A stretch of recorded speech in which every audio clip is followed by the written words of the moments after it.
Hello guys, in this lecture I am going to teach you about the chapter number 1 from the 11th science, and the name of the chapter is the living world. Dear students, this chapter belongs to biology 1 and the weightage of this chapter is maximum 3 marks and minimum 2 marks. Dear students, this chapter in the textbook is given on the page number 1 to 5, and you are watching the Patel Science Academy by the Shahzad Yunus Patel sir. Dear students, before we go in the depth of this topic, I would like to instruct you regarding the changes in the syllabus from this chapter during this year only, that is year 2020-21, due to the corona pandemic by the Maharashtra government.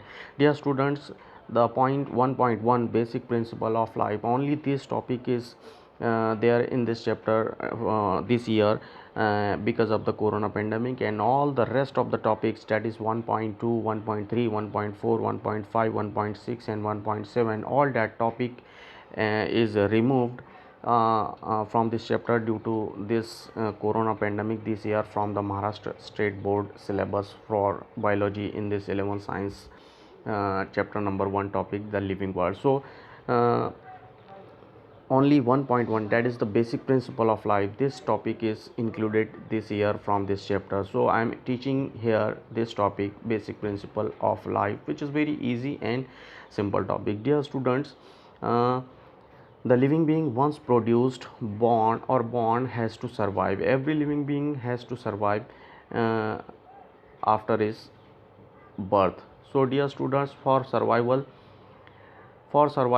they need energy and they need many chemical molecules.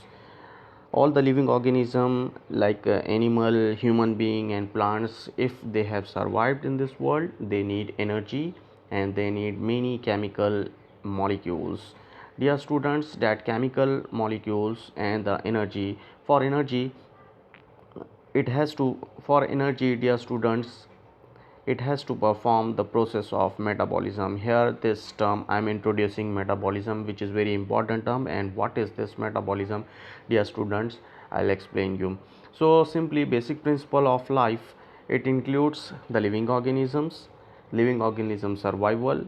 For survival they need energy and chemical molecules, and for energy they have to perform the process of the metabolism. And what is this metabolism, I am explaining here right now. So dear students, what is this metabolism and its type, we'll see here one by one. Dear students, be carefully listen to this metabolism topic, and I promise you, you will get it completely. What is metabolism? Dear students, metabolism is a term that is used to describe all the chemical reactions involved in maintaining the life state of the cell and the organism. So dear students, metabolism, this is a term which is used to describe the chemical reactions, means the plenty of reactions or series of reaction that is taking place in your cell, in your body, in your tissue, means whatever series of reactions are taking place in your cell, in your body, that is metabolism. This is one definition. Another one definition is very simple: metabolism is the process by which your body converts what we eat and drink into the energy. Dear students, whatever we are eating and whatever we are drinking, all that material we are eating and we are drinking during the ingestion process. So what we eat, our food and the water and any drink, it is going to be converted into energy, and that process which converts this food and drinks into energy, this is called metabolism. So simply, I hope you have understood what is metabolism. Metabolism is nothing but a plenty or series of reactions which takes place every moment, every time in the body of the living organism to converts the food and the drinks into the energy. या students, energy अगर हमारे body में तैयार करना है तो जो भी हम खाते हैं, जो भी हम पीते हैं, उसको उसमें से अगर एनर्जी तैयार की जा रही है, उसमें से अगर एनर्जी प्रोड्यूस की जा रही है, तो उस प्रोसेस को जितने भी रिएक्शंस उसमें हो रहे हैं ये काम करने के लिए, यानी फूड से एनर्जी निकालने के लिए जितने भी प्रोसेस हो रहे हैं, उस सीरीज ऑफ प्रोसेसेस को हम बोलते हैं metabolism. So metabolism is nothing but the process by which your body converts what we eat and what we drink into the energy. So I hope आपके समझ में आया है what is energy metabolism. Dear students, इसके पहले ही मैंने आपको बताया हूँ कि सर्वाइवल के लिए एनर्जी चाहिए, और एनर्जी के लिए एनर्जी कहाँ से आती है? We get energy from our food. और फूड हम जो खाते हैं तो उसमें से डायरेक्ट एनर्जी हमें नहीं मिलती, उसका मेटाबॉलिज्म करना पड़ता है. मेटाबॉलिज्म करना पड़ता है यानी उसको ब्रेक करके उसमें से एनर्जी निकालना पड़ता है, क्योंकि उस फूड में जो है न्यूट्रिएंट्स होते हैं. And what is the name of that nutrients? Nutrients जैसे आपने हमेशा सुना होगा, प्रोटीन, विटामिन, फैट, कार्बोहाइड्रेट, ये सब न्यूट्रिएंट्स के नाम हैं. डियर स्टूडेंट्स, ये न्यूट्रिएंट्स को फूड में से निकालने के लिए और उसमें से एनर्जी कलेक्ट करने के लिए जो प्रोसेस होता है उसको हम मेटाबॉलिज्म बोलते हैं. So dear students, I hope कि मेटाबॉलिज्म आपके समझ में आया है. So simply metabolism is the basic need of all living organism for getting the energy. Dear students, अब हम देखते हैं कि ये मेटाबॉलिज्म की टाइप कौन सी है.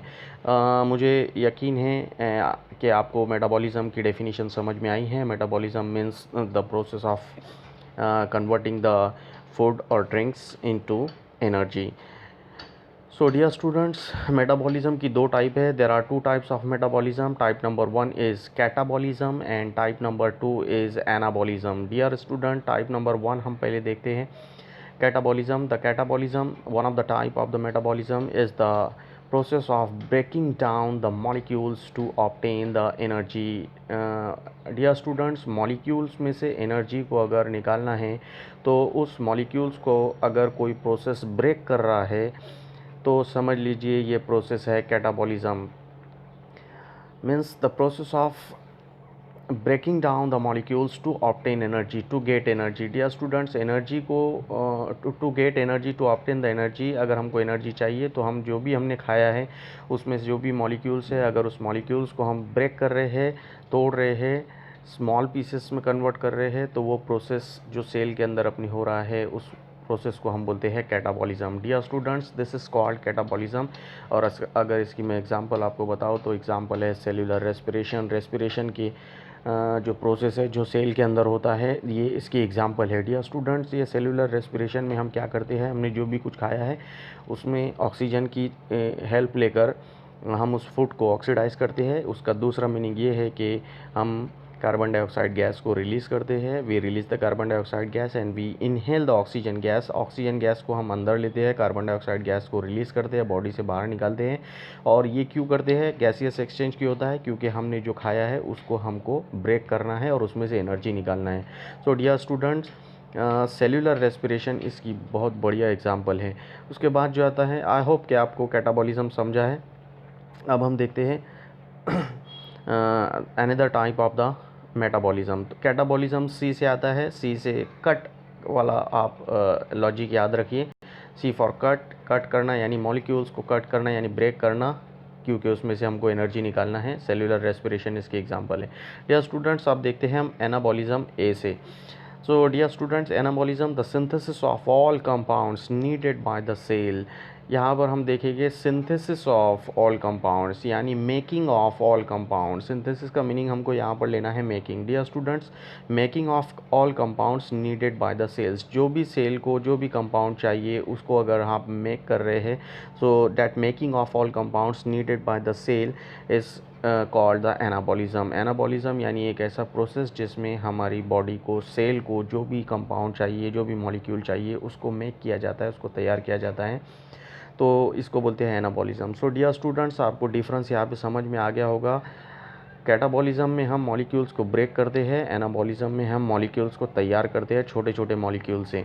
अगर मैं छोटी सी एग्जांपल बताऊँ आपको, तो अगर ए बी सी करके कोई कंपाउंड है तो हमने ए को बी से, बी को सी से, सी को ए बी से अगर हमने ब्रेक कर दिया है, अलग कर दिया है, तो ए बी सी से हमने ए प्लस बी प्लस सी तैयार किया. ये प्रोसेस हो गया कैटाबॉलिज्म. और अगर मैं आपको एनाबॉलिज्म की एग्जांपल दूँ तो ए अलग है, बी अलग है और सी अलग है. ये तीन छोटे छोटे कंपाउंड को अगर हम जॉइंट कर देते हैं, ए को बी से, बी को सी से, तो हम ए बी सी ये तैयार करते हैं. यानी ए से बी को, बी से सी को, और से यानी A plus B plus C is equal to A B C. यानी ए बी सी को तैयार करने का प्रोसेस एनाबॉलिज्म और ABC से A को, B को और C को अलग अलग तैयार करने का प्रोसेस, उनको कट करके इसको बोलेंगे कैटाबॉलिज्म। सो ये एक छोटी सी एग्जांपल थी जिसके थ्रू आप इसको समझ सकते हैं। Catabolism, breaking down of molecules for energy.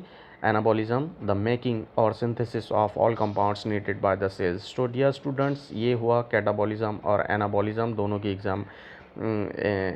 दोनों की मेटाबॉलिज्म की टाइप। और डियर स्टूडेंट्स, इसमें हम एनाबॉलिज्म की अगर एग्जांपल देखें तो प्लांट्स में एक प्रोसेस होता है जिसका नाम है फोटोसिंथेसिस। फोटोसिंथेसिस के थ्रू जो है प्लांट्स कार्बन डाइऑक्साइड गैस और वाटर का यूज़ करके अपना फूड तैयार करते हैं, यानी कार्बन डाइऑक्साइड गैस और वाटर यानी CO2 और H2O का यूज़ करके ग्लूकोज यानी अपना फूड कार्बोहाइड्रेट तैयार करते हैं। इस प्रोसेस को बोलते हैं फोटोसिंथेसिस। तो इसमें क्या हुआ, वाटर और कार्बन डाइऑक्साइड गैस एक दूसरे से जॉइंट हुए और तैयार हुआ फूड ग्लूकोज। तो इसलिए ये मेकिंग हुआ, इसलिए एनाबॉलिज्म की एग्जांपल है। और अगर दूसरी एग्जांपल दूँ तो कैटाबॉलिज्म में जब हमने वो प्लांट ने या हमने उस फूड को या उस वेजिटेबल को खा लिया, और जब हमने खा लिया तो वो ग्लूकोज भी हमारे बॉडी में आ गया, और उस ग्लूकोज से अब एनर्जी निकालना है तो उस ग्लूकोज मॉलिक्यूल को ब्रेक करना पड़ेगा, उसको ब्रेक करके हमने एनर्जी लिया, मतलब कैटाबॉलिज्म कर लिया। So dear students, metabolism and anabolism, these are the two most important type of the metabolism, catabolism and anabolism. जो C और A से आप याद सकते हैं, C को लॉजिक के तौर पे आप यूज़ कर सकते हैं, C फॉर कट, कट यानी ब्रेकिंग, और एनाबॉलिज्म को आप याद रख सकते हैं सिंथेसिस से, मेकिंग से। So dear students, I hope कि आपको मेटाबॉलिज्म की दो टाइप समझ में आई हैं, and metabolism is the most important aspects of survival of living organism. Dear students, next point हम देखते हैं ग्रोथ एंड डेवलपमेंट। पहला पॉइंट हमने देखा है बेसिक प्रिंसिपल ऑफ लाइफ में मेटाबॉलिज्म। अब दूसरा पॉइंट हम देखते हैं जिसके थ्रू हम बेसिक प्रिंसिपल ऑफ लाइफ इस टॉपिक को समझेंगे। The second point is growth and development. So dear students, growth and development, जैसे कि आप जानते हैं कि जब कोई सर्वाइव कर रहा है तो उसको एनर्जी चाहिए, एनर्जी के लिए मेटाबॉलिज्म में एनाबॉलिज्म, कैटाबॉलिज्म चाहिए। अब देखते हैं ग्रोथ और development. So dear student, from birth onwards the organisms show tendency to grow and development. आपने देखा होगा, आप भी छोटे से बड़े होते हैं और हर लिविंग ऑर्गेनिज्म छोटे से बड़ा होता है, उस प्रोसेस को ही हम ग्रोथ एंड डेवलपमेंट बोलते हैं। Dear students, this growth is well orchestrated process, and in this process क्या होता है वो हम देखते हैं। हम छोटे से बड़े कैसे होते हैं, क्योंकि हमारे बॉडी में जो है एनर्जी आ रही है। या स्टूडेंट्स, एक एग्जांपल आपको बताता हूँ, ये इस डायग्राम में आप देख सकते हैं। जैसे कि हमारी ये बर्थ हुई है, बर्थ में हम बहुत छोटे बच्चे होते हैं। सो चाइल्ड से फिर हम टीन एज में जाते हैं, टीन एज से फिर हम मिडिल एज में जाते हैं, एडल्ट एज में जाते हैं और ओल्ड एज में जाते हैं। तो ये हमारी क्या थी, ये हमारी ग्रोथ थी, जिसको हमने एनर्जी और बाकी मेटाबॉलिक एक्टिविटी के ज़रिए बॉडी में डिफरेंट प्रोसेस हुए और उसके ज़रिए हम ये स्टार्टिंग वाली एज से ओल्ड एज तक हम गए। तो ये ग्रोथ एंड डेवलपमेंट के प्रोसेस है। मतलब इसका ये है कि ग्रोथ और डेवलपमेंट ये भी लाइफ का एक बेसिक प्रिंसिपल है। जैसे कि इसके पहला पॉइंट हमने देखा था, मेटाबॉलिज्म एक बेसिक प्रिंसिपल है, ऐसे ही ग्रोथ एंड डेवलपमेंट यानी छोटे से बड़ा होना और मैच्योर्ड एज में जाना, ये भी एक बेसिक प्रिंसिपल है। ग्रोथ एंड डेवलपमेंट ये एक बेसिक प्रिंसिपल है। लेकिन एक और एग्जांपल यहाँ पर मैं आपको ऐड कर रहा हूँ, that is the example of the sand molds and the boulders grow. So dear students, क्या आप ग्रोथ को लेकर थोड़ा कंफ्यूज हो सकते हैं? डियर स्टूडेंट्स, सैंड मोल्ड्स और बोल्डर्स ग्रोथ, इसकी एग्जांपल को अगर हमको देखना है तो जैसे मैंने अभी लिविंग ऑर्गेनिज्म की आपको एग्जांपल बताया हूँ, ये लिविंग ऑर्गेनिज्म की एग्जांपल है। लेकिन एक एग्जांपल और बता रहा हूँ जिसमें ग्रोथ यहाँ पर दिख रही है। जैसे कि ये सैंड मोल्ड्स आपको दिख रहा है, जैसे कि ये जो है बोल्डर्स ग्रोथ आपको दिख रही है। तो ये नेचुरल ग्रोथ है, लेकिन ये लिविंग ऑर्गेनिज्म नहीं हो सकते। हालांकि ये ग्रोथ हो रही है, although this is the growth, they are showing the growth every time, but this is not included in the living organism. Why this is not included in the living organism? Because the growth of their body is not from within, and hence because this growth is not from within and hence they are not a living being. So क्योंकि ये इनकी growth अंदर से नहीं हो रही है, क्योंकि इनके बॉडी में कोई सेल नहीं है जिसमें कोई प्रोसेस मेटाबॉलिक एक्टिविटी चल रही है, ऐसा कोई सेल से ये इनकी बॉडी नहीं बनी है, इसलिए ये लिविंग ऑर्गेनिज्म की लिस्ट में नहीं आते हैं। Although they show the growth external growth. So dear students, living organism की ग्रोथ एंड डेवलपमेंट ये एक बढ़िया फीचर है, जैसे कि मेटाबॉलिक एक्टिविटी एक बढ़िया एग्जांपल है। तो अभी तक हमने बेसिक प्रिंसिपल में 2 पॉइंट देखा, एक मेटाबॉलिज्म और दूसरा ग्रोथ एंड डेवलपमेंट। अब तीसरा एक इम्पॉर्टेंट पॉइंट देखते हैं जो कि बेसिक है हर लिविंग ऑर्गेनिज्म की लाइफ का, ये है ageing. Dear students, what is ageing? Growth and development are not the processes which have unlimited time span। Growth और डेवलपमेंट अनलिमिटेड टाइम स्पेन के लिए हमारे बॉडी में नहीं रहता है। At certain point of time the molecules, the organs, the systems they begins to lose their effective working and become old. जैसे कि आप जानते हैं, जैसे हम स्टार्टिंग से लेकर जो है ओल्ड एज में जब जाते हैं तो हमारे मॉलिक्यूल्स, हमारे ऑर्गन्स, हमारे सिस्टम जो है वो अपना इफ़ेक्टिव वर्किंग जो है वो कम करते हैं, क्योंकि वो एक प्रोसेस को फॉलो कर रहे हैं, and the name of that process is dear students ageing. So ageing में क्या होता है, हमारे ऑर्गन, हमारे मॉलिक्यूल, हमारे सिस्टम्स जो है वो ओल्ड होते जाते हैं, और इसी प्रोसेस को हम एजिंग ऑफ बॉडी बोलते हैं। सो डियर स्टूडेंट्स, ये एजिंग जो प्रोसेस है ये भी एक इम्पॉर्टेंट बेसिक प्रिंसिपल है लिविंग ऑर्गेनिज्म की बॉडी का, कि लिविंग ऑर्गेनिज्म वाले बॉडी में लिविंग ऑर्गेनिज्म जो भी है दुनिया में वो एजिंग के प्रोसेस को फॉलो करते हैं, यानी वो यंग एज से ओल्ड एज की तरफ जाते हैं,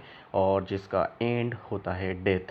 सो डियर स्टूडेंट्स, ये तीसरा पॉइंट मैंने ऐड किया हो बेसिक प्रिंसिपल में। पहला पॉइंट हमने मेटाबॉलिज्म देखा, दूसरा पॉइंट हमने ग्रोथ एंड डेवलपमेंट देखा, तीसरा पॉइंट हम देखेंगे जो है देखा वो है एजिंग, यानी लिविंग ऑर्गेनिज्म मेटाबॉलिज्म करते हैं, लिविंग ऑर्गेनिज्म की ग्रोथ और ग्रोथ होती है, डेवलपमेंट होता है, और वो एजिंग के प्रोसेस को फॉलो करते हैं। डियर स्टूडेंट्स, अब हम देखते हैं नेक्स्ट पॉइंट में हम देखते हैं, पहले हम ये देख लेते हैं एजिंग वाला प्रोसेस। एजिंग वाले प्रोसेस में हम यंग एज से मिडल एज में, मिडल एज से ओल्ड एज की तरफ जाते हैं, और हमारे ऑर्गन, सिस्टम और जो बॉडी है वो ओल्ड होते होते जो है एजिंग के प्रोसेस को फॉलो करते हैं, और इसका एंड होता है हमारी डेथ। सो ये लिविंग ऑर्गेनिज्म की बेसिक प्रिंसिपल है, बेसिक फीचर है, बेसिक कैरेक्टरिस्टिक्स है। डियर स्टूडेंट्स, एक और कैरेक्टरिस्टिक मैं आपको बेसिक प्रिंसिपल के तौर पर इस पॉइंट में बेसिक प्रिंसिपल ऑफ लाइफ में ऐड कर रहा हूँ, and that is the most important characteristics of the living organism, and it includes the reproduction. Dear students, reproduction क्या है? Life has to continues, hence the organism tries to produce young one it's like itself. Dear students, जैसे कि मैंने आपको बताया, living organism जो है living organism वो सर्वाइव करते हैं जब उनको एनर्जी मिलती है, क्योंकि वो मेटाबॉलिज्म करते हैं, फिर उनकी ग्रोथ डेवलपमेंट होती है, और वो धीरे धीरे फिर आगे बढ़ते हैं एजिंग की तरफ। डियर स्टूडेंट, जब वो मैच्योर्ड होना शुरू होते हैं, जब वो टीन एज में जाते हैं, तो डियर स्टूडेंट्स उनके बॉडी में एक प्रोसेस जो है वो एक्टिवेट होता है, और उस प्रोसेस का नाम है रिप्रोडक्शन। और रिप्रोडक्शन एक ऐसा प्रोसेस है जो अपनी नेक्स्ट जनरेशन को प्रोड्यूस करने के लिए, तैयार करने के लिए जो है जाना जाता है। सो डियर स्टूडेंट्स, ये एक बहुत इंपॉर्टेंट एबिलिटी है और एक बहुत इंपॉर्टेंट फीचर है हर लिविंग ऑर्गेनिज्म की बॉडी का ऑलमोस्ट।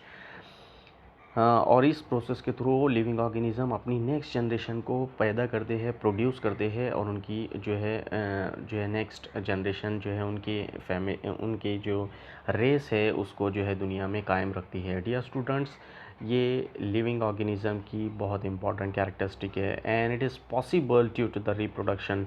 ये जो कंटिन्यूएशन ऑफ लाइफ है, यानी आप आपके पेरेंट्स की बॉडी से पैदा हुए हैं, आपकी बॉडी जो है दुनिया में आई है, किससे आई है? आपके पेरेंट्स से, and your parents has produce from the body of their parents. So likewise, this is a series of continuation of race or life from the body of every family members. And dear student, this is because of the process of reproduction, and this is possible only the process by the process of reproduction, because this is the most important ability of every living organism. The reproduction is divided into two types: sexual reproduction and asexual reproduction.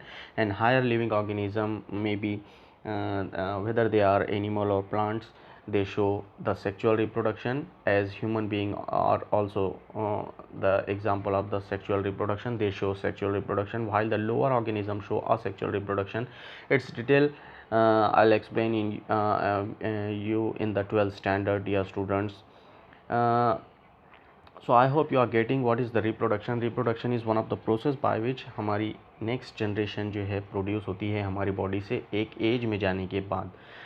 Dear students, this ensure the continuity of race. जैसे कि मैंने आपको बताया, continuity of race यानी हमारी family की, हमारी जो हमारा जो फैमिली है, हमारा जो ख़ानदान है वो आगे बढ़ता है इस प्रोसेस के ही कारण.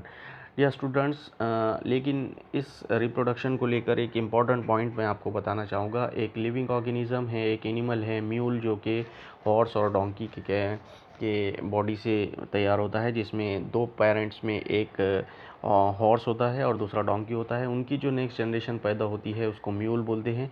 और हनी बी में एक वर्कर भी है जो हनी तैयार करने के लिए अपना रोल प्ले करती है. तो ये दो एग्जांपल आप याद रखिए, म्यूल्स जो कि डोंकी और हॉर्स की बॉडी से पैदा होता है, और वर्कर बीस जो हनी बी है, 3 टाइप में से एक टाइप. ये दोनों के दोनों जो है dear students, these are sterile in nature, and sterile in nature means they cannot produce their young one because they do not have this ability. तो कुछ लिविंग ऑर्गेनिज्म ऐसे भी है जो स्टराइल होते हैं यानी ऐसे होते हैं कि उनकी बॉडी से उनकी नेक्स्ट जनरेशन पैदा नहीं हो सकती. तो they do not have that characteristics. So all that organisms are known as sterile organism or infertile organism because they do not reproduce yet. They are the example of the living organism. So इस topic को, इस last point को लेकर थोड़ा सा confusion scientist लोग इस basic principle reproduction को लेकर बोलते हैं कि क्या बेसिक प्रिंसिपल ऑफ रिप्रोडक्शन, इस पॉइंट की लिस्ट में रिप्रोडक्शन को हम रख सकते हैं. लेकिन ये बहुत कम एग्जाम्पल ऐसी है जो लिविंग ऑर्गेनिज्म है लेकिन स्टराइल है, जो रिप्रोडक्शन नहीं कर सकते. लेकिन मैक्सिमम 99.9% जो अगर ऑफ लिविंग ऑर्गेनिज्म के एग्जांपल को देखेंगे तो वो रिप्रोडक्शन कर सकते हैं डियर स्टूडेंट्स. तो इसलिए रिप्रोडक्शन को भी हम इस लिस्ट में लेते हैं.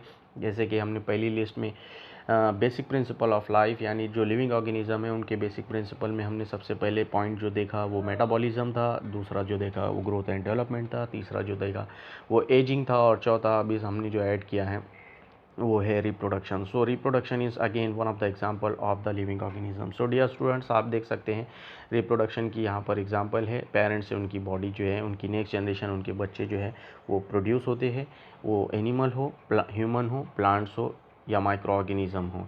या स्टूडेंट्स, उसके बाद जो है एक और बेसिक प्रिंसिपल ऑफ लाइफ जो लिविंग ऑर्गेनिज्म की बॉडी में देखा गया है वो है डेथ. और ये एक कड़वी सच्चाई है कि every living organism who has survived have to die. So dear students, as the body loses its capacity to perform the metabolism, the organism dies. Dear students, पहले ही पॉइंट में मैंने आपको बताया था कि मेटाबॉलिज्म ये लिविंग ऑर्गेनिज्म की most important characteristic है. और लिविंग ऑर्गेनिज्म में मेटाबॉलिज्म जो है ये बताता है कि इट्स अ सीरीज ऑफ और plenty of reaction that takes place in the body of the living organism as a catabolism, as a anabolism, जिसमें कुछ तैयार होता है या कुछ ब्रेक होता है एनर्जी लेने के लिए, और वो एनर्जी को हमारे सेल यूज़ करते हैं और हम उससे ज़िंदा रहते हैं, वी सर्वाइव. लेकिन जैसे जैसे बॉडी ओल्ड एज में जाती है हमारी बॉडी की ये कैपेसिटी जो है मेटाबॉलिज्म प्रोसेस को परफॉर्म करने की ये लूज़ होती जाती है, और लास्ट में उसका रिज़ल्ट ये होता है कि ऑर्गेनिज्म डाइज. हमारी बॉडी जो है वो इस दुनिया से, अपनी बॉडी जो है ख़त्म हो जाती है, डाई हो जाती है, मर जाती है. डियर स्टूडेंट्स, इस टॉपिक को समझने के लिए ये 5-6 पॉइंट जो मैंने अभी आपको समझाया हूँ, ये डेथ वाला पॉइंट और इसके पहले जो पॉइंट मैंने समझाया हो, ये सब के सब इम्पॉर्टेंट पॉइंट है. जैसे बर्थ एक सच्चाई है वैसे डेथ भी एक सच्चाई है हमारी बॉडी में. लिविंग ऑर्गेनिज्म अगर है तो ये चीज़ें बेसिक प्रिंसिपल के तौर पर इसमें समझी जाती है. एक लास्ट टॉपिक इस लिस्ट में और ऐड कर रहा हूँ, that is the responding feature of every living organism to their climates. Dear student, any living organism being respond to the thermal, chemical or biological change in the surrounding, this is the unique property of living being. Dear students, अगर हम living organism है तो हमारी body जो है वो अपने climate को, अपने सराउंडिंग को रिस्पॉन्ड करती है, उसके हिसाब से हमारी बॉडी रिएक्ट करती है. वो रिएक्शन जो है थर्मल हो सकता है, वो चेंज जो है केमिकल और बायोलॉजिकल चेंज हो सकता है। तो चाहे थर्मल हो, चाहे केमिकल हो या बायोलॉजिकल चेंज हो, सराउंडिंग में जिस भी तरह का चेंज आता है, जैसे मौसम बदलता है, जैसे हम देखते हैं रेनी सीज़न आता है, विंटर सीज़न आता है और समर सीज़न आता है, तो हर सीज़न के हिसाब से हमारी बॉडी हमारे क्लाइमेट को रिस्पॉन्ड करती है। और ये अपने लिविंग ऑर्गेनिज़म की सबसे यूनिक फीचर है कि living organism responds to their climatical change or change in the surroundings. So dear students, this living organism respond to their thermal change, chemical change and biological change. हर तरह का change जो climate में आता है और जो लिविंग ऑर्गेनिज़म के कांटेक्ट में होता है उसको वो ये रिस्पॉन्ड करती है, ये उसको रिस्पॉन्स देती है। डियर स्टूडेंट्स, तो इस तरह से हमने बेसिक प्रिंसिपल ऑफ लाइफ इस टॉपिक को देखा। अब हम अगर इस टॉपिक को देखें कि what is the difference between the living and the non living things, तो आप ये डिफरेंस बता सकते हैं कि लिविंग ऑर्गेनिज़म जो है they do perform the metabolism, they have reproduction process, they do perform the process of growth and development, and they do have the aging process, they die, as well as they respond to their climates. These are the most important point to distinguish between the living organism and the non living organism. Dear students, I hope कि आपको ये lecture समझ में आया है और ये topic आपके समझ में आया है। डियर स्टूडेंट्स, इस टॉपिक को लेकर आपको कुछ कमेंट्स अगर करना है तो वो मुझे आप बताइए। अब जो टॉपिक मैं आपको बता रहा हूँ ये टॉपिक आपको नहीं पढ़ना है क्योंकि कोरोना के कारण ये टॉपिक इस चैप्टर से निकाल दिए गए हैं। सिर्फ मैं इसकी एक झलक आपको बता रहा हूँ, तो आप इसको देखते जाइए। जो टॉपिक 1.1 मैंने आपको पढ़ाया हो वही आपको इस साल पढ़ना है, और ये जो टॉपिक मैं आपको अभी शो कर रहा हूँ ये टॉपिक आपको नहीं पढ़ना है। तो ये टॉपिक था हर्बेरियम, जो नहीं पढ़ना है डियर स्टूडेंट्स। उसके बाद जो है दूसरा टॉपिक जो है आपको पढ़ना था लेकिन इस साल कोरोना के कारण नहीं पढ़ना है, मतलब ये आपका पॉइंट नहीं है। इसको आप बॉटनिकल गार्डन है सेकंड पॉइंट डियर स्टूडेंट्स। उसके बाद जो है थर्ड पॉइंट जो आता है इस टॉपिक में वो आता है म्यूज़ियम को हमको पढ़ना था लेकिन इस साल ये टॉपिक नहीं रहेगा कोरोना के कारण डियर स्टूडेंट्स। उसके बाद एक ज़ूलॉजिकल पार्क करके एक टॉपिक था, वो भी नहीं पढ़ना है। और उसके बाद जो है एक और टॉपिक है जिसको हम बोलते हैं बायोडाइवर्सिटी पार्क डियर स्टूडेंट्स, वो बायोडाइवर्सिटी पार्क ये भी आपको नहीं पढ़ना है। So dear students, all this topic with its example unfortunately आपको नहीं पढ़ना है इस कोरोना बैच के कारण, पेंडेमिक के कारण। So dear students, this is about this lecture. Thank you for watching this lecture, or this chapter ends here or conclude here. So dear students, thank you very much for watching this lecture.